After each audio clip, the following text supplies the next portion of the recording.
Okay, so itutuloy po natin ang pag-aaral natin sa gabing ito. Ang magdi-discuss po actually ay si Pastor Claude at kaya namin sinusubukan itong ganitong sistema na pareho kaming naka-live ay para makapag-share din at magkatulong sa pag-discuss. Okay, samahan po ninyo ako sa sama-sama tayong manalangin bago tayo patuloy na magsimula. Pray po tayo. Ama naming Diyos na dakila sa lahat, muli po Panginoon kami nagpapasalamat at nagpupuri sa iyo sa pagkakataong ito na binigay mo sa amin upang makapagpatuloy kami ng pag-aaral ng iyong salita. Samahan mo kami, gabayan mo kami Panginoon. Amin po pinagkakatiwala sa iyo lahat ito Ama, maging ang mga kasama namin na naka-join sa gawain na ito, ikaw po ang magpala sa bawat isa. Ikaw na po ang mauna sa amin Panginoon, sa pangalan ng Panginoong Hesus. Amen. Amen. Okay, so ang ating pong pag-aaralan sa gabing ito ay Isaiah chapter 45 verses 5 to 8. Napakagandang talata, mga talata, ang dami nating matututunan. Okay, so ibigay ko po ang pagkakataon kay Pastor Claude para simulan at talakayin ang mga talatang ito. Sige, Pastor.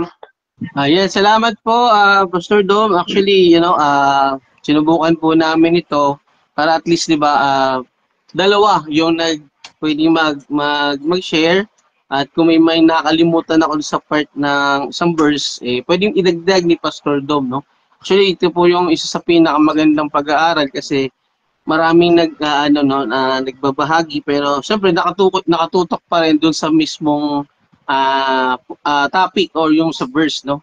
Na hindi tayo basta-basta maliligaw. So, tayo nga po ay nasa Isaiah chapter 45 at kahapon at nung Martes ay nasimulan ni Pastor Dom ang introduction saka yung verse 1 to 4 na ang Isaiah 45 ay nakasentro nga po, no? Nakasentro pa rin sa soberanya ng Panginoon na at dito ay pagtatalakayin din ni Pastor yung pagtawag kay Haring Ciro ng Medo-Persia, no? Alam natin ang Medo ay nasakop Medes, nasakop siya ng Persia kaya nagkaroon sila ng collaboration or pagsasanib Persia na ang Medes nga ay isang malaking bayan, no? Dito makikita natalakay din dito na yung pagtukoy kay Haring Ciro na siya ay pinili ng Panginoon, no? Walang literal o sinabi sa Bible kung ano yung basihan ng Panginoon, no? Hindi niya titingnan dito kung sino yung tao, but makikita natin na ang Diyos pa rin ang nakakaalam kung ano yung kanyang paraan ng pagpili. Ayan. So, dito ay nagpapatuloy sa ating pag-aaral, no, tinakay dito yung paggamit kay Haring Ciro para sa pagpapalaya ng bayang Israel. At dito nakita natin yung purpose ng Panginoon, no? Ginamit niya si Haring Ciro, yung Persia, para sa kanyang bayan, no? Hindi para kay Haring Ciro or sa Persia, no? Makikita natin dito na para sa kanyang piniling bayang, which is ang Israel. So alam naman natin na ang naging sitwasyon dito ay nasakop sila, no? O nahabihag sila ng Babylonia. Ginamit ni Yahweh ang Babylonia upang turuan or parusahan ang kanyang bayang Israel dahil sa mga pagsuway nito. At dito nga, after ng 70 years, no, ay gagamitin o pinili para gamitin instrumento ni Yahweh si Haring Ciro. Dito natalakay sa kahapon yung verse 2, 3 and 4, no? Verse 1 is tumutukoy doon sa pambungad na pagpapahayag ni Yahweh kay Ciro. Ito ang pinahayag ni Yahweh, no, kay Ciro na ang pinunong kanyang pinili upang sakupin ang mga bansa at alisan ng kapangyarihan ang mga hari. Ibubukas ko ang mga pintuang lungsod para sa kanya habang siya'y pumapasok. Nagkaroon dito ng yung kapangyarihan ng Panginoon na walang makakapigil or makakahadlang, no? Magiging smooth ang lahat para sa paglalakbay at pagsakop ng Persia sa Babylonia. At sa verse 2 ay kahapon nga, no, ako ay maghahanda ng iyong daraanan, mga bundok doon, aking papatagin, At sa mga lungsod, mga pitong tansoy aking wawasakin, pati kandadong bakal ay aking tatanggalin. So makikita dito, tumukoy ito sa kapangyarihan din ng Panginoon sa kanyang soberanya na walang kapantay na walang makakapantay o makakahadlang doon sa kanyang gagawing pamamaraan upang ang kanyang piniling bayan o piniling hukbo ay madaling magawa yung plano, no? Para nga maisakatuparan nga yung kanyang plano para sa kanyang bayan. At sa verse 3, ibibigay ko sa iyo ang nakatagong mga kayamanan at alahas. Sa gayon, malalaman mong ako si Yahweh, ang Diyos ng Israel na aking hinirang. Pwede tumutukoy ito sa medyo malalim lang tong part na to. Pwedeng literal na material, no?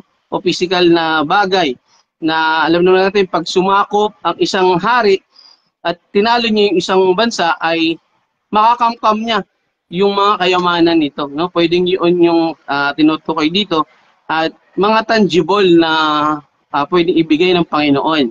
At dito sa verse 4, tinawag kita sa iyong pangalan, alang-alang sa aking lingkod na si Israel na aking hinirang.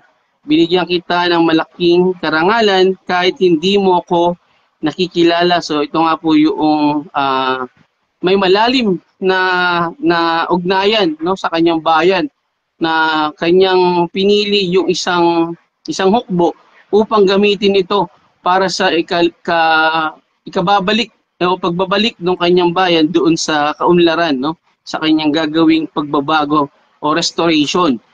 At dito ay ang pagtawag ng pangalan ay nagpapakita ng malalim na pagkakilala ng Diyos sa kanyang pinili. At ganoon din siyempre doon sa pinili niyang hari, pinili niyang instrumento upang ito ay maging maisakatuparan yung kanyang pangako, no, na ibabalik niya ang kanyang bayan sa bayang pangako. So sa verse 5 to 8 po tayo, no? Simulan natin sa verse 5. Ako si Yahweh, ako lamang ang Diyos at wala nang iba. Palalakasin kita kahit di mo ko kilala. So pagpatuloy na kinakausap dito ng Diyos si Haring Ciro. Ito ay ang pagpapakilala at pagpapakita ng kapangyarihan at soberanya ng Diyos sa hari. At dito ay tinutukoy dito ang kanyang kapangyarihan na kaya niyang sa kanya lamang nagmumula ang lahat ng pangangailangan ng lahat ng tao. So ang walang kaparis na kalikasan ng Diyos, ang walang kapantay na kadakilaan at yung walang katulad, no, na makakagawa o makakapigil sa anumang pagsira doon sa kanyang bayan. So ang pagiging Diyos ni Yahweh ay pinapakita dito sa talatang ito na ako si Yahweh, ang Diyos na lumikha ng lahat, na tumutukoy sa kanyang makapangyarihan at natatanging kakayahan na walang sino man ang kayang gumawa nito. Ang pakipag-usap niya o pagtukoy niya sa kanyang sariling katangian kay Ciro ay sa kanya magmumula ang kailangan nito upang matupad ang magiging plano, no? Ito nga yung pagsakop niya sa Babylonia. From the word palalakasin kita, no? Ibig sabihin magmumula kay Yahweh ang lahat ng pangangailangan ni Haring Ciro upang malipol o matalo ang Babylonia. At ganoon nga, ito nga yung magiging purpose para makalaya ang bayan niyang Israel. So ang palalakasin ay tumutukoy din, no, sa Isaiah 40 verse 31 na ang sino man, no, ang umasa ang maghintay kay Yahweh ay siya yung magbibigay ng strength, no. Tumutukoy ito dun sa kanyang pagiging pinagmumulan ng lahat, no, sources. At dito, ako lamang ang Diyos at wala nang iba. Ito po ay natatanging deklarasyon or pagsasabi ng Diyos na wala na sino mang kayang pumantay o humadlang sa kayang gawin ng Diyos. So mula noon hanggang ngayon, tumutukoy ito sa pag-iral ng Panginoon. Again, ang Panginoon po ay walang pinagmulan, no? Ibig sabihin, siya yung talagang simula. At again, ang lahat ng ito ay sa kanya nagmumula. ang kalakasang ito na bibigay kay Haring Ciro ay gagamitin upang sa pagsakop sa Babylonia. Ito ay tumutukoy sa kaparaanan ng Diyos na walang sino man ang kayang pumigil sa kanyang gagamiting instrumento para sa kanyang bayan. Ito ay nagpapakita ng kapangyarihan ng Diyos, ang soberanya niya na hindi sino man ang kayang pumigil dito. Ang lahat ng kailangan ng tao ay sa kanya lamang magmumula. Kung sasabihin niya, kayanin mo to dahil kasama mo ko, walang sino man ang makakatalo dito. So ito ay tumutukoy sa kasiguraduhan ng kalakasan, kasiguraduhan ng tagumpay ng Haring Ciro. At ito nga ay makikita natin sa mga susunod na talata na walang sino man ang makakapagtanong o question sa Panginoon kung bakit kailangan mangyari yung pagpili kay Haring Ciro. At nasagot na yun kahapon, no? Siya lamang ang totoong nakakakilala sa atin mula pa noon hanggang ngayon. Ginagawa ang pagpapakilala ng Diyos sa pamamagitan ng pinapakita niyang kapangyarihan, pinapakita niyang kalikasan.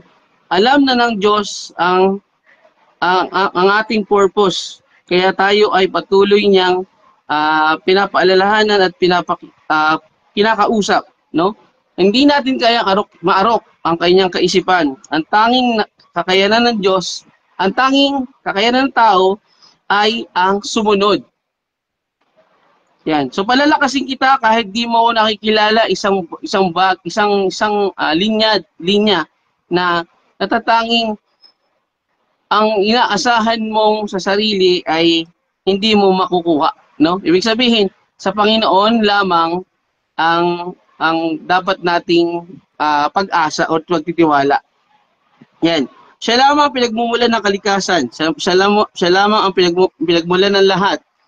Ang pagtukoy na ito ay nagpapakita ng soberanya ng Panginoon at ito ay pagbabahagi ng mandato ng Panginoon, no? Mandato ni Kristo, ng Panginoong Hesus sa Mateo 28:19 na matatalakay din natin sa verse 6, no? Sa pagpapatuloy. Tumutukoy sa pagpapahayag kung sino ang Diyos, kung anong kakayahan ng Diyos at ano ang kanyang relasyon sa kanyang pinili. Ginawa ng Panginoon ang lahat upang ito ay may sakatuparan para makilala ng lahat si Yahweh. Si Haring Ciro ay makakarating sa Babylonia upang ito ay matalo ang hari. At dito matatanggap niya tulad ng natalakay sa verse 4 at verse 3 na matatanggap niya ang lahat ng mayroon ang bansang Babylonia. Ito ay tumutukoy sa kapangyarihan ng Diyos na natatanging kadakilaan at nag-iisang si Yahweh na walang makakahadlang sa kanya. Sa verse 6, ginawa ito upang ako ay makilala mula sa silangan hanggang sa kanluran at makikilala nila ako na si Yahweh. Ako lamang ang Diyos at wala nang iba. Tulad ng verse 5, no? Tinukoy po dito yung katangian ng Panginoon, yung kalikasan niya bilang isang Diyos. At ito ay isang malawak na pagpapakita o pagbibigay diin sa otoridad ni Yahweh sa kanyang kalikasan o pagkakakilanlan bilang nag-iisa at natatanging Diyos. Walang ibang Diyos na umiiral maliban sa Kanya. Walang sino man ang kayang gumawa ng kanyang mga ginawa at magpakita ng mga himala na tulad ng kanyang pinakita ni ang mga Diyos-Diyosan na pinagmamalaki ng mga Babylonia. Ang malawak na otoridad na ito ay patuloy na umiikot o umaalingaungaw o nakikita sa buong baklat ng Isaiah. Ang kapangyarihan at soberanya ng Diyos na kilalanin siya ng lahat kahit ang mga bundok, no? Kahit ang mga halaman ay nagpupuri, kahit ang kaaway, no, nagpupuri at nanginginig pa. So ginawa ang paggamit o pagpili ni Yahweh sa Haring Ciro, ang pagpapalaya ng Diyos sa Israel mula sa pagkabihag at paggamit niya sa hari ay para maisakatuparan ng kanyang plano na natatangi para sa kanyang bayan. Isang pagpapakita ng katapatan ng Diyos upang makilala siya bilang isang tapat at walang katapusan ang kanyang katapatan sa kanyang mga tao. Si Yahweh lamang ang natatanging may kakayahan gawin ang lahat ng bagay at lahat ng hindi kayang maunawaan ng tao. Tandaan natin, no, nabanggit din sa mga nakaraang pag-aaral na wala ni isa ang pwedeng magbigay ng idea or ng impormasyon sa Panginoon, no? Wala rin pwedeng magsabi na anong dapat niyang maging pagpili o basehan ng pagpili ng hari. Again, dito natin makikita na natatangi ang si Yahweh ang nag-iisang Diyos na yung soberanya, no, na hindi natin kayang maunawaan, pero dahil sa ating pagtitiwala sa Kanya, unti-unti natin siyang nakikilala. So ginawa ang paggamit ay isang bagay na patunay na natatanging ang Diyos lamang ang may kakayahan mag-decide o pumili ng sino man na kaya niyang gamitin o kanyang gagamitin upang ipakita na siya lamang ang natatanging may mataas na otoridad sa lahat. So ang pagnanais ng Diyos para sa pangkalahatan na pagkilala sa kanyang soberanya, tumutukoy nga ito kanina sa sinabi ko sa Mateo 28:19 na ipakilala si Yahweh, ipakilala ang Diyos, ipakilala ang ginawa ng Panginoong Hesus sa lahat ng nasyon. Ito ay tumutukoy din sa pagpapahayag ng kanyang mga ginawa sa lahat ng bansa. So hindi lamang po sa Israel ito tinutukoy, no, kundi hanggang sa kasalukuyan natin panahon sa buong mundo, no. Inutusan ni Jesus ang kanyang mga disipulo sa Mateo 28:19 na ano sinabi doon, go, umayo kayo, make disciple, baptize them, and teach them, no? At ito nga po ay sinamahan pa niya ng kasama niyo ako hanggang sa dulo ng panahon. So ito ay nagpapakita ng pagkilala sa Panginoon. Mula silangan hanggang kanluran, tinutukoy dito, no, yung from kung saan tumisikat ang araw at saan din lumalubog ang araw. Isang bagay na ganun kalawak po, no, yung cover noong dapat na makakilala sa Panginoon. At ang makikilala nila ako na si Yahweh, ako lamang ang Diyos at wala nang iba, ni kahit yung mga pinagmamalaki nilang mga Diyos-Diyosan, no, makikita natin na wala sino man, nakita natin maraming hinamon, maraming paghamon si Yahweh, na sino ba ang makakatulad sa Kanya na kaya makilala o makita ang hinaharap o masabi yung mga nangyari noong nakaraan. So isang bagay na naghahayag ng kadakilaan ng Panginoon na nag-iisa at ang Kanyang pag-iral sa mundo. So tayo, sa panahon natin ngayon, tayo ang pamamaraan natin ay yung pagbabahayag, no? Tulad mo pong ganito, no? Nag-aaral tayo upang makilala natin. Minsan testimony, no? Nauuna yung testimony at dito nakikita natin kung paano kumilos ang Panginoon sa buhay natin. Paano tayo binago at ganoon na nga, no? Yung pagpapalaya ni Yahweh sa Israelita ay ang pinakakilala, no? Nabanggit nga dito yung Jeremiah 29:11 na propesiya, no, ng pagpapalaya. At ganoon din, ito po ay tumutukoy din sa pagliligtas ng Panginoong Hesus sa atin, no, yung pagdating ng Mesaya at yung kanyang yung kamatayan sa krus. So ang kaparaanan ng Diyos na siya ay makilala bilang si Yahweh ay isang patunay na nagpapakita na kanyang mataas na otoridad at kadakilaan. Mula sa silangan hanggang kanluran, tumutukoy ito sa lawak ng banal na otoridad ng Diyos na nagpapakita ng kanyang walang hanggang pag-iral. So itinatampok din ito ang pandaigdigang kapangyarihan ng Diyos na binanggit sa awit 113:3 na nagsasabing mula sa pagsikat ng araw hanggang sa paglubog nito, ang pangalan ng Panginoon ay dapat na purihin.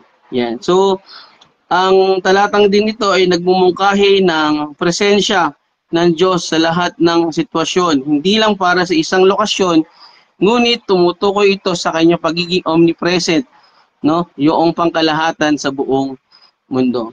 Tayo ay pinapaalalahanan ng talatang ito na kilalanin natin ang katangian ng Diyos, ang kanyang kapangyarihan sa lahat at ang kanyang otoridad na umaabot nga no na sa buong mundo na sumasagisag ng kanyang kontrol kahit sa lahat ng kanyang nilikha.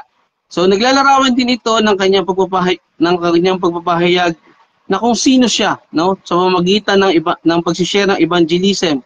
Sa Gawa 1:8 kung saan sinabi ng Panginoong Hesus sa kanyang mga disipulo na sila ang magiging mga saksi, no? So sila magiging saksi hanggang sa dulo ng mundo. So tayo po ay patuloy na tumutugon, no? Dapat nandun tayo sa pagtugon, sa pagbabahagi, sa pagpapahayag, no?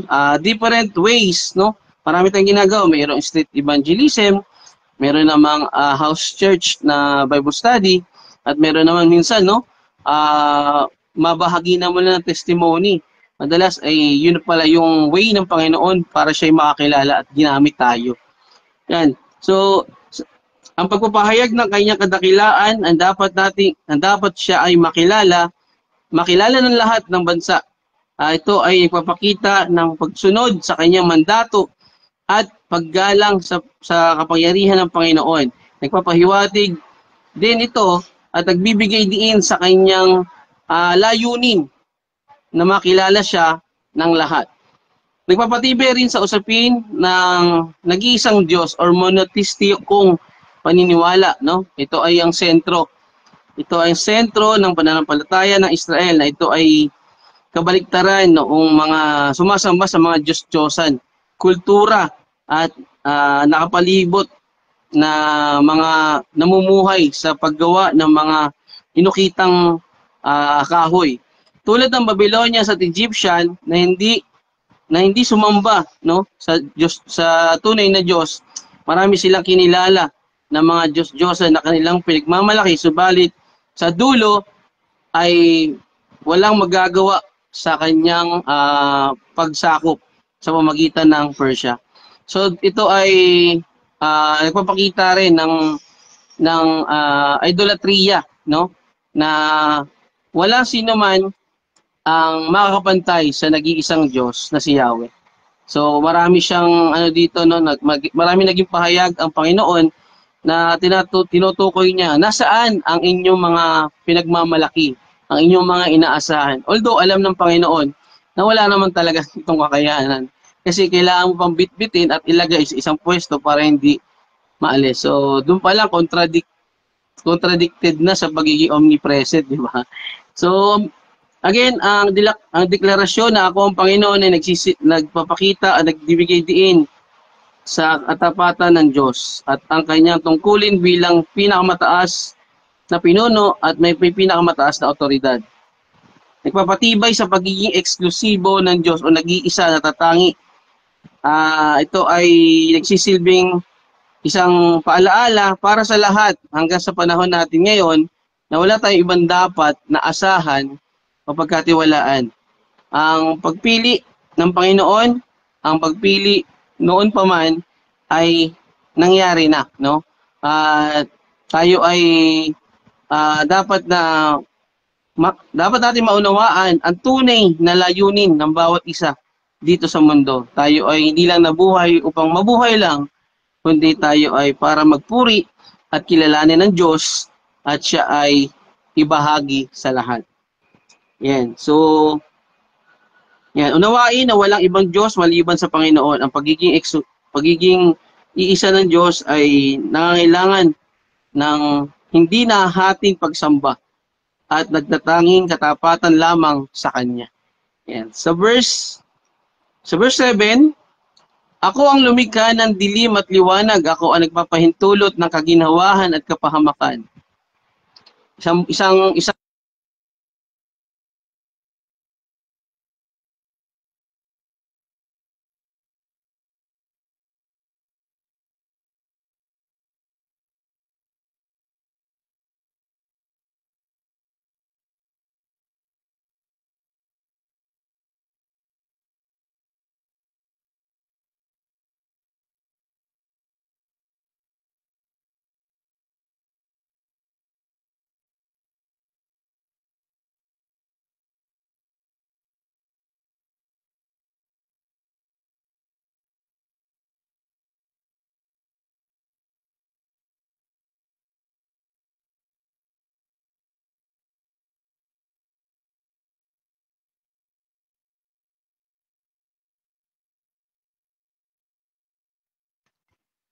Ayan, salamat po, no, medyo nag-lapse yung wifi. So, sa verse 7 po, no, ulitin ko lang po ulit. Ako ang lumikha ng dilim at liwanag, ako ang nagpapahintulot ng kaginawahan at kapahamakan. So, akong si Yahweh ang nagpapasya ng lahat ng ito. So, ito ay tumutukoy sa kanyang kapangyarihan bilang manlilikha ng lahat, ang soberanya at otoridad ng Diyos sa kanyang pagdidesisyon, no? Pagdidesisyon na ano ang magaganap sa mundo. Ang pinapakita rin dito ang pagiging omniscient at omnipotent ng Panginoon. So, ito ay tumutukoy doon sa kanyang kapangyarihan na siya ang lumikha ng dilim at liwanag, no? At pinaghiwalay niya ang dalawang ito. Ang Diyos ang nagdidesisyon sa mangyayari. Ganito niya gustong makilala siya na siya ang Diyos na may control ng lahat. Ang imahe ng liwanag at kadiliman ay laganap sa buong Biblia, no? Punta tayo dun sa sa ako ang lumikha ng dilim at liwanag sa pamamagitan ng kanyang salita. Siya ang bumuo nito at nagpapahintulot ng yung umaga at yung gabi. Yan. So ang imahe ng liwanag ay pinapakita na sumasagisag sa mabuti at masama, kaalaman at kamangmangan, kaayusan at kaguluhan. So ang liwanag din ay tumutukoy kumakatawan kay Kristo at ang kanyang katotohanang dinaig ang kasamaan o kadiliman ng mundo. Makikita natin dito na ang nag-iisang Diyos na natatangi, na may soberanya, na kontrol ng lahat, na kasama ang mga pagpapala at kahirapan. Ang salitang kaunlaran ay maaaring maunawaan bilang kapayapaan, kagalingan o tagumpay na biyaya ng Panginoon. So, ako ang lumikha ng dilim at liwanag, no? Ito ay isang pag-ako o pag-angkin sa ginawa ng Panginoon na sino nga ba ang ibang makakagawa nito. So, ito rin ay nagpapakita na siya ang kaya maghiwalay sa mabuti at sa masama, no? Dito makikita natin na mayroong kakayahan ang Diyos na makita o mapaghiwalay ang hindi natatangi na makapagbigay sa kanya ng kaluguran. Ang kontrol ng Diyos sa mga gawain ng tao kasama ang mga pagpapala at pagpaparusa. Yan. Sa buhay ni Job, makikita natin pinahintulutan niya si Satanas na maka-experience o makaranas ng paghihirap, no? Ito ay alam naman natin na clueless si Job sa part na to. At nakita natin kung paano yung naging journey ni Job, no? Doon sa binigay ni Satan na paghihirap, na namatayan siya, tapos nagkasakit siya nagkasakit siya sa balat. At makita natin na pinahintulutan to ng Panginoon. At isa lang yung sinabi ng Panginoon sa kanya na huwag mo papatayin si Job. So ito po ay tumutukoy, no? Tumutukoy at nagbibigay diin sa soberanya ng Panginoon, no? Kumbaga tayo, pwede nating itanong, bakit Lord, ba't hinayaan mo mangyari? Pero hindi eh, no? Makikita natin na mayroon siyang layunin. At nakita natin yun sa bandang dulo, no? Ganun din kay na Moises, no? Halos makita natin na halos isumpa siya ng mga Israelita at nakita natin na hindi na siya nakatawid, no? Hindi na siya nakatawid doon sa lupang pangako. Isang bagay na makikita natin na ang Diyos ay nagtatakda, ang Diyos ay nagdi-decide. So ito po ay mas nagbibigay diin sa kanyang walang hanggang kapangyarihan at soberanya, hindi nagbabagong kalikasan. Ang deklarasyon na ito ay nagsisibing paalaala ng sukdulang kontrol ng Diyos sa lahat ng mga kaganapan na umaayon sa umaayon sa mga talata tulad ng Roma 8:28, no? All together happen for good, no? Na tinitiyak sa mga mananampalataya na ginagawa ng Diyos ang lahat ng bagay para sa kabubuti ng sumusunod at nananampalataya sa Kanya. Yan. Sa Isaiah 46:10, na kung saan ay pinahayag ng Diyos ang wakas mula sa simula.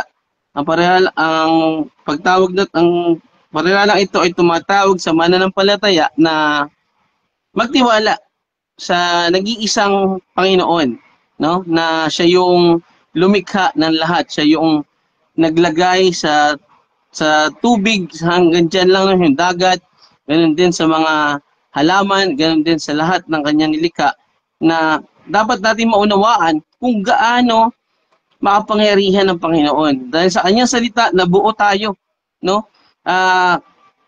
Ganon po niya kamahal ang kanyang mga anak. So kahit na ang kanyang mga pamaraan ay lampas na sa pangunawa ng tao, na kahit kailan ay hindi natin to maiintindihan. So manampalataya, magtiwala sa karunungan at soberanya ng Diyos. Yan. So makikita rin po natin dito, sinabi rin sa verse 7, na siya ang nagpapahintulot ng kaginawahan at kapahamakan. At tulad ng naranasan ni Job at ng mga ni Joseph, the dreamer, ay makikita natin yung good side, no? Madalas sa atin, nangyayari sa atin, bakit nangyayari yung nakakaranas tayo ng suliranin, no? Tulad ng nangyari sa Israel, no? 70 years, pwede naman palang palayain ng Panginoon ang bawat tao, no? Ang Israel. Pero bakit hinayaan pa niyang umabot ng 70 years? Siyempre, isa lang po ibig sabihin nun, para matuto po, no? Gusto ng Diyos na matuto ang kanyang bayan, ang kanyang mga anak, no? Yun nga nabanggit din ni Pastor Dom kahapon, na tayo ay may dulo, no? May dulo sa buhay natin. Which is yun nga, kukunin tayo ng Panginoon at yung glorification, mararanasan natin. Pero hindi yun agad-agad mangyayari dahil may proseso. Dapat nating maunawaan na ang Diyos ay dinadaan tayo sa mga ganong pamaraan upang tayo ay matuto, no? At sa Kanya umasa. Yun po yung pinaka-importante doon, no? Na tayo ay umasa sa Kanya. Kaya nga sinasabi niya sa verse 7, na ako ang nagpapahintulot ng kaginawahan at kapahamakan. No? Hindi po tayo ang makakapagsabi noon, kundi ang Panginoon lamang. Madalas tayo, nagrereklamo tayo, masyado tayo maraming tanong na bakit Lord, kami pa, kung kailan ako naging Kristiyano, ay naghihirap kami, no? Kasi meron pong gustong ipaunawa ang Panginoon. May gusto siyang ituro sa atin, which is yung patuloy nating pag-asa sa Kanya, no? Yung pagtitiwala natin sa Kanya. At yun po yung gusto niya mangyari. Magpatuloy tayo sa kabila ng, in the midst of trials, no? Tayo ay nagtitiwala sa nag-iisang Diyos. Kaya nga wala tayong ibang dapat na asahan kundi si Yahweh lamang. Ang verse 7 ay tumutukoy sa kapangyarihan ng Panginoon, sa Kanyang control sa lahat ng sitwasyon, at nagpapakita ito ng kanyang nag-iisang at tatatanging soberanya at otoridad na nagpapaalala sa atin na ang Diyos lamang ang tanging dapat nating asahan sa anumang sitwasyon dito sa mundo. Tayo ay patuloy na makakaranas ng kapighatian, subalit sabi nga niya ay maging matatag lang tayo dahil napagtagumpayan niya ang lahat. So muling nagpapatibay sa pangunahing tema ng pagiging makapangyarihan ng Diyos at aktibong pakikilahok niya sa buhay ng tao. Yan. Sa verse 8, padadalang kita ng sunod-sunod na tagumpay, parang mga patak ng ulan na bumabagsak sa lupa. Dahil dito'y maghahari sa daigdig ang kalayaan at katarungan, akong si Yahweh ang magsasagawa nito. So, ang talata ay ang pagpapala ng Diyos sa kanyang piniling hari at ang kanyang paghahari ng kalayaan at katarungan ng Diyos. Isang imahe na makikita natin dito ay ang banal na pagpapala at kasaganahan na nagmumula sa Panginoon. Ang ulan ay madalas na nakikita bilang isang simbolo ng pabor o provision ng Diyos. Ito ay isang bahagi o isang simboliko ng biyaya o blessing. Ang imaheng ito ay maaari ding iugnay sa pagdating ng pag-asa pagdating ng pag-asa at ang pagdating ng Mesiyas. Ito ay may pagbabago espiritual at katuwiran mula sa itaas. Ang katuwiran na ito ay nilalarawan bilang isang puwersang nagbibigay buhay, katulad ng ulan na nagpapataba sa lupa. Ang ulan ay isang kaganapan na pag umulan, nandun yung pagbuhay ng lupa kasi nababasa, no? Na nagkakaroon sila ng pag-asa na sila ay mabubuhay muli mula doon sa tuyo hanggang sa naging basa. Ang ulan din ay magagamit sa maraming bagay, no? Ito tumutukoy din sa biyaya na pag umuulan ay medyo pumepresko, no? Nagiging malamig mula sa mainit na sitwasyon, mainit na panahon. At ito ay nagpapakita sa kaparaanan ng Diyos ng isang biyaya na nagmumula sa Kanya. So padadalang kita ng sunod-sunod na tagumpay, isang sitwasyon na nangangako ang Diyos ng pagpapala, provision niya na siya lamang ang kayang pagmulan ng lahat. Wala tayong ibang dapat isipin kundi ang sa Kanya ay magtiwala. Parang mga patak ng ulan na bumabagsak sa lupa, ito ay sunod-sunod, no? Sunod-sunod. Alam naman, pag bumagsak ang ulan, hindi yan isa-isa, kundi maramihan. Ibig sabihin, ganong pagpapala ang ibibigay. Pwedeng isipin nating material, physical, o spiritual, no? Siyempre, alam naman natin pag ang Diyos ang nagsasalita ay mas laging malawak 'yun, laging malalim ang ibig sabihin niya. So, ang katwiran ay nilalarawan bilang isang puwersang nagbibigay buhay tulad ng ulan, nagpapataba sa lupa, pagbuhos ng banal na katarungan at moral na kaayusan.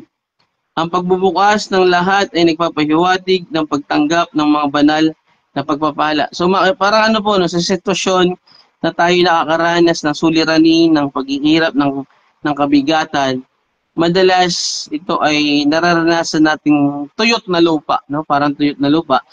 At the more na tayo ay umaasa sa Panginoon, parang isang ulan na bumuhos, tayo ay nagkakaroon ng kaunawaan o karunungan na nakikita natin kung ano yung layunin ng Panginoon, bakit tayo dumaraan sa ganong sitwasyon. At ito nga po ay upang tayo ay matuto at maging matatag sa hamon ng buhay. So binibigyan din ito ang pagtutulungan sa pagitan ng banal na pagkilos at pagtugon ng tao.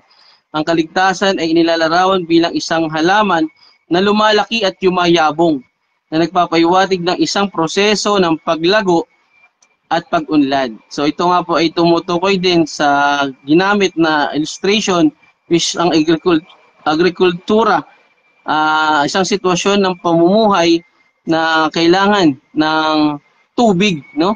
Ang lupa na may tanim na walang tubig ay may hirapang lumago. Subalit alam natin kung sino ang nagbibigay ng buhay, kundi ang Panginoon. So hindi lang tumutukoy sa ngayon pagtatanim, kundi sa mga susunod na panahon o hinaharap. So ang kaligtasan ito ay hindi lamang pagpapalaya mula sa kasalanan, kundi kasama ang pagtatatag ng katwiran at katarungan. So, akong si Yahweh ay nagpapatibay sa soberanya at ang aking kapangyarihan. So, mga kapatid, tayo po ay pinapaalalahanan ng talatang ito na ang kinakausap niyo dito, siyempre, ang Haring Siro na padadalhan o ang Israel na tumutukoy rin sa ating sa kapanahunan yung ating pagsunod sa Panginoon. Sinabi niya nga sa verse 7 na siya ang nagpapahintulot ng kaginhawaan at kapahamakan.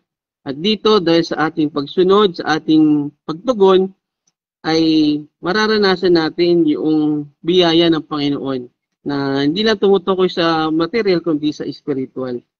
Yan. So, ang pagpapalaya at pagpatubos na ibinigay ng Diyos kadalasang nauugnay sa pagdating ng Panginoong Hesus sa kanyang pagtatatag sa kanyang kaharian. Ang talata 8 ay nagpapaalaala na si Yahweh na nangangako ng kaligtasan at katwiran dahil siya lamang ang nag-iisang Diyos na dapat nating kilalanin, no? Dahil dito naghahari sa daigdig ang kalayaan at katarungan. Ito po yung ito po yung pagdating ng Panginoong Hesus sa dulong panahon at puro kapayapaan na, no? Dahil after ng paghatol ay itatayo na niya ang nag-iisa niyang new heaven and earth. Na ako si Yahweh ang magsasagawa nito. Walang iba na sa katuparan nito kundi si Yahweh. Pero sa pamamagitan ng kanyang gagamiting mga instrumento, ito ay mangyayari at matutupad. So, yan po mga kapatid, dyan po natin muna tinatapos ang ating aralin sa verse 5 to 8, no? Again, tayo po ay nagsasama-sama upang tayo ay matuto at again, kami po ay sa biyaya po ng Panginoon ay nagkakaroon ng experiment para po sa ikakaganda ng pag-aaral. So, yun lang po. Pastor Dom, binabalik ko na po sa inyo yung microphone. Thank you po. Diyos lamang po rin parangal. Okay, maraming salamat, Pastor Claude. Sana ay naririnig ako ng ibang kasama natin. Ano po? So, ayan, kanina sa kalagitnaan ay medyo naputol.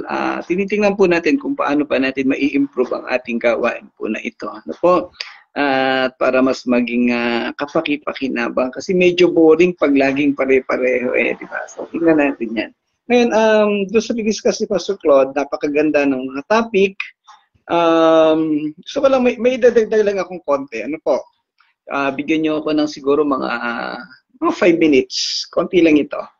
Nakita natin doon yung verses 5, 6, 7, and 8 na ito'y nakasentro sa kapangyarihan ng Panginoong Diyos na sa pagkakataong yun ay idiniklara niya, sinabi niya mismo kay Ciro. Na-discuss ni Pastor Claude, si Pastor Claude nag-focus siya doon sa nabanggit niya yung Matthew 28 o yung Great Commission. Malaking bahagi ng na-discuss ni Pastor Claude, particularly dito sa verse 5 and 6, yung pag-share ng gospel o kaya ay yung pagpapakilala sa Panginoong Diyos sa iba't ibang tao, sa iba't ibang lugar, which is actually tama yun. At yun ang isang pwede natin sabihin na ultimate application ng mga bagay na ito ng pagpapakilala sa Panginoong Diyos. Tama yun at yan ang layunin nating lahat. Kaya tayo nag-aaral ng ganito, kaya tayo gumalagi-isip din ng iba't ibang programa para maiparating natin ang gospel sa iba't ibang tao. Ngayon, ang gusto ko idagdag dito ay yung pangkalahatang purpose o layunin o sinasabi nating konteksto ng 4 na talatang ito, 5, 6, 7, and 8. Ang mga talatang ito ay nakasentro sa pagtawag pa rin kay Haring Ciro bilang representative ng Diyos para palayain ng Israel. Siya ang ginamit ng Diyos na natutunan natin simula sa verse 1 na tinawag ng Panginoong Diyos si Haring Ciro para maging kasangkapan para mapalaya ang Israel. Ngayon, yung binabanggit doon sa verse 5, ang sabi doon,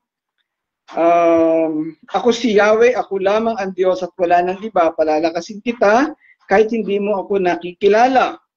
Ito ay pagpapakita kay Ciro kung sino ang Diyos na tumawag sa kanya. At mababasa natin doon sa mga sumunod na talata, sa verse 6 and verse 7, sinabi dito mismo ni Yahweh kung sino siya, kung ano ang kaya niyang gawin. Ito, ang layunin ni Yahweh o ng Diyos sa pagsasabi sa mga bagay na ito para ipakita kay Haring Ciro na ang Diyos na tumawag sa kanya ang pinakamakapangyarihan sa lahat. Kaya walang dapat alalahanin si Haring Ciro, wala siyang dapat ikatakot. Ang dapat niya lang na gawin ay sumunod sa ipinagagawa sa kanya ng Diyos at sigurado na hindi siya pababayaan, hindi siya mapapahamak. Ang lahat ay kontrolado ng Panginoong Diyos. Ngayon, doon sa I think verse 5, yung sinasabi dito, ako si Yahweh, ako lamang ang Diyos at wala nang iba, ay ito'y kaugnay ng binabanggit ni Moises doon sa Exodus chapter 3, yung I am who I am, o ako ay siya nga. Noon tatandaan natin noong si Moises ay pumunta doon sa Parao para palayain, para kausapin at palayain ng mga Israelita, ang isang kabigatan doon ni Moises, paano pag tinanong ako kung sino ako o sino yung nag-utos sa akin? Ang sagot ng Diyos sa kanya, sabihin mo sa kanya na ako nga, I am who I am. So ganun halos yung parehong sitwasyon na ito. So ito sa verse 5, dinideklara ni Yahweh na siya nga ang Diyos. Ipinapakita niya. So ibig sabihin, nandun yung authority, nandun yung kapangyarihan. Doon sa aklat ni Juan, sa Bagong Tipan, na-discuss natin dati, yung 7 I am, which is totally kaugnay nitong declaration ito sa verse 5. Yan. Nakanote lang sa akin dito, sa kasalukuyan nating panahon, yung salitang, there is none like you, o walang ibang katulad mo, Yahweh. Laman ito ng mga awitin. Meron akong note dito, yung, I think na naririnig ninyo, one of my favorite songs is yung sinulat ni Lenny LeBlanc na inawit din niya at saka ni Don Moen, yung there is none like you. Then recently, may narinig akong isang kata doon sa, natanong ko to kay Sam, yung kanta na sinulat ni Pat Barrett, yung Build My Life. Meron din doon lyrics na, Holy, there is no one like you. There is none beside you. So itong mga linya na to ay tumutukoy dito sa mga talata na to at nagpapakita na talagang walang katulad ng Diyos. Walang sino mang pwedeng makapantay sa Kanya at walang sino man na makagagawa ng Kanyang ginagawa. There is none beside you. O wala siyang kailangang hinga ng tulong para magawa ang mga bagay-bagay na kinagawa niya. Ang talatang ito ay binanggit din sa Jeremiah chapter 10 verse 6. Ang sabi doon, wala nang ibang tulad mo o Yahweh, ikaw ay makapangyarihan, walang kasindakila ang iyong pangalan. Yan. Yung verse 5, 6, and 7, ito'y nagpapakita ng inspirasyon o motivation kay Haring Ciro para hindi siya matakot, para lumakas ang kanyang loob. Dahil alam natin yung sitwasyon, bagamat matalino si Ciro, makapangyarihan din siya, pero napakalaking kaharian ng kanyang susugurin, ng kanyang lalabanan, ang Babylonia. At ang palalayain niya ay isang buong bayan, isang buong bansa. Hindi natin alam kung ano eksaktong damdamin ni Haring Ciro nung kapanahonan na yon, pero posibleng meron din siyang agam-agam. Kaya dito sinasabi ni Yahweh na ang gustong sabihin ni Yahweh kay Ciro, huwag kang mag-alala, huwag kang matakot dahil ang sagot nandun sa verse 5, 6, and 7 na siya ang makapangyarihan sa lahat. At meron pa mga parirala na binanggit dito, palalakasin kita, bagaman hindi mo ako nakikilala. Alam niyo, napakaganda nitong part na ito. Palalakasin kita, bagaman hindi mo ako nakikilala. Maraming tao sa mundo na hindi Kristiyano, hindi mananampalataya, pero pinagpapala ng Diyos. Hindi natin alam ang plano ng Panginoon. So gusto kong dalhin itong sitwasyon na to na kung yun ng mga hindi mananampalataya, yun ng hindi nakakakilala kay Yahweh ay posibleng pinagpapala niya. Eh lalo na tayo na nakakakilala sa Kanya at nagtsatsaga sa ganitong uri ng pag-aaral na nananalangin at tayo may kasiguraduhan ng kaligtasan, hindi ba dapat tayong umasa at manahan at kumapit sa Panginoong Diyos na siguradong hindi niya rin tayo pababayaan, na siguradong palalakasin niya tayo. Yung mga pangako niya kay Ciro na binabanggit sa verses 5, 6, and 7 ay pwede nating angkinin bilang pangako sa atin. Dahil ito ay general. Ano po? At hindi direktang nakalapat sa atin ang mga talata dahil sabi nga natin, yan ay akma sa panahon noong pagkakabihag ng mga Israelita. Pero kung ating ilalapat, kalimutan natin, pwede natin kalimutan yung mga verses sa Old Testament. Pero hindi ba itong mga bagay na ito'y pangako rin sa atin ng Panginoong Diyos? Meron ba tayong kailangang katakutan?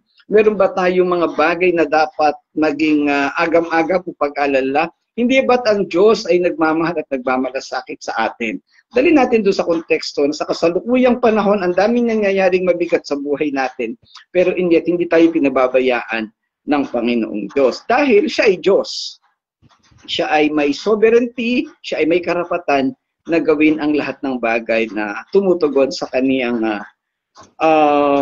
plano sa bawat isa. And definitely, maganda ang plano niya sa ating kaniyang mga pinili.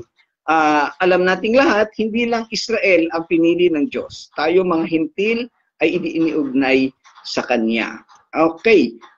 Finally, doon sa verse 8, ang sinasabi doon, padadalan kita ng sunod-sunod na tagumpay, parang mga patak ng ulan na bumabagsak sa lupa. At sabi dito, dahil dito'y maghahari sa daigdig ang kalayaan at katarungan. So ito'y tumutukoy doon sa peace, doon sa prosperity na mangyayari sa mundo. Ang sitwasyon na ito, dahilan sa makakabalik yung mga Israelita sa Jerusalem, ibabalik sa Kanya yung kayamanan, babalik sa Kanya ng Diyos ang pagpapala at ganun din mararanasan din ito ni Haring Ciro. Sabi doon, padadalan kita ng sunod-sunod na tagumpay, prosperity. No? At alam natin ang nangyari sa buhay ni Haring Ciro. Now, yung pinakamahalaga dito, yung huling sentence sa verse 8. Akong si Yahweh ang magsasagawa nito. Ang term ni Pastor Claude dito, tapos na ang boxing. Tapos na ang labanan. Kasi yung lahat ng binanggit natin simula sa verse 5, sinarado ni Yahweh, this is a closing statement. Akong si Yahweh ang magsasagawa nito. This is a statement of authority and sovereignty. Kapatid, meron ka pa bang agam-agam? Meron ka pa bang mga pagdududa sa kakayahan o sa kayang ibigay sa atin ng Diyos bilang mga anak niya, bilang mga pinili niya? Palagay ko wala na. At kung meron ka pang hawak-hawak na pagdududa sa mga oras na ito, dapat mo nang alisin dahil ang Diyos natin na si Yahweh ay tunay na tapat at mapagkakatiwalaan. So, yun. Yun lang mga kapatid ang gusto kong idagdag. Kung meron kayong mga katanungan at karagdagan, pwede rin kayong mag-share. Sa ngayon ay dito muna tayo. Pwede nyo i-type sa Messenger, sa ating GC. Pero yun nga, later on, tingnan natin, baka maibalik natin yung ating sistemang ginagawa dati na lahat tayo ay pwedeng magsalita at mag-share ng ating mga idea sa ating mga topic. Yung binabagat ni Irene, yung daw TikTok ay effective sa ganitong paraan. Explore natin yan later on para tayo ay mas ma-enjoy natin ang pag-aaral natin. Okay, so pansamantala, hanggang doon lang po tayo. Malibang may babagitin si Pastor Claude. Okay na po, Pastor. Okay na, sige. Okay, so mga kapatid, maraming salamat po. Ang disadvantage nga lang sa ating lahat, o pagka ganitong maraming nagsasalita, humahaba yung oras. Pero, ewan ko kung okay ba sa inyo yung ganon o hindi okay. So, pag-usapan natin sa mga susunod na araw. Kasi talagang ang isang na-miss natin nung nandito tayo sa Facebook Live ay monotonous, no? Isa lang, no?